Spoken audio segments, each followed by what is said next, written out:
Why we're seeing a lot less food trucks these days. Turn back the clock 5 years and everyone was talking food trucks. Brands and grocers were rolling them out as an alternative to the expensive brick and mortar locations, coupled with a new, more proactive way to reach new consumers and to begin a dialogue.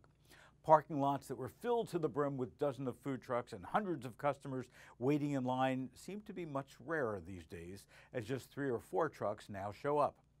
What happened and what's next? Many cities and towns drew up tighter regulations for both food safety and, in some cases, the actual locations.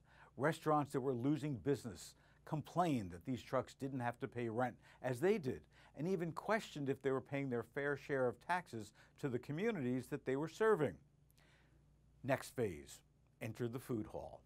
According to a report by commercial real estate firm Cushman & Wakefield, there were about 70 food halls in the country in 2015.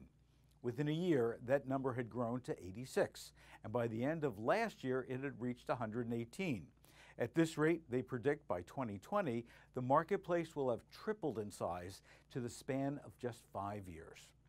That rapid growth mirrors the rise of the so-called gourmet food truck trend, which kicked off just after the recession in 2008 with Chef Roy Choi's Kogi taco truck.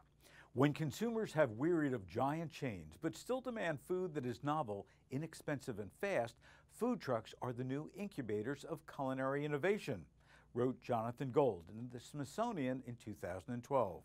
A decade after Koji, with gas prices on the rise, mounting truck vendor regulations, competition, and fickle diners ready for the next big thing, both consumers and operators seem to be shifting their attention to food halls because of the convenience, variety, speed, and thrill of culinary browsing.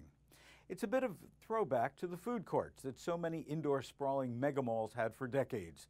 But this time, it's all about the food, with much higher, interesting, higher quality offerings than just soft pretzels, burgers, and pizza. And it's a great model for grocerants.